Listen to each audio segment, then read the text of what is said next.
at least may isang bakal sa buong stretch na ito. Pero ang tanong, grabe, nakapangilabot to. May bakal yan. Putang inang trabaho yan. Haba na ko sa akin nilalakbay dito, ako po'y lubos na nagpapasalamat. Dahil finally, nakakita ho ako ng isang bakal na inilagay. Yun ho. Imagine nyo ha, all throughout. Walang bakal, pero ito meron. Salamat ho ng marami sa gumawa nito, sa nag-inspect nito, at sa DPWH, maraming salamat po. At least, may isang bakal sa buong stretch na ito. Pero ang tanong, ito bang isang bakal na ito'y sapat?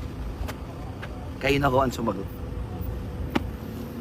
Grabe, nakapangilabot to. May bakal yan. Yung ito.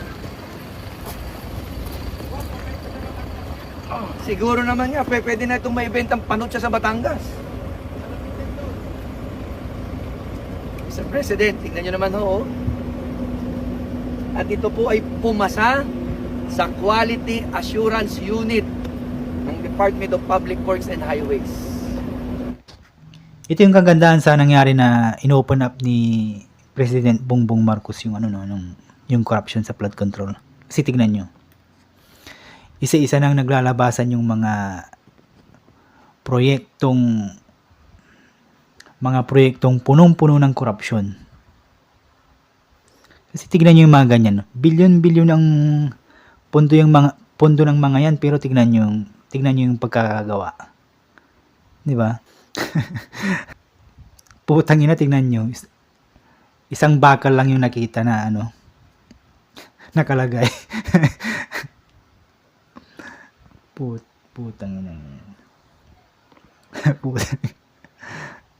Kung sino man kayo ng mga involved diyan sa mga proyektong yan, sana nakakatulog kayo ng maimping. Kasi tignan nyo yung perwisyong ginawa nyo sa mga Pilipino, sa Pilipinas. Kaya pala hindi masolusyonan yung problema sa baha kasi kayo mismo mga taong gobyerno, ayaw nyo itong masolusyonan. Kasi tignan nyo, sobrang nipis ng nilagay na simento. Tapos wala pang bakal. Diba? Tanginang yan.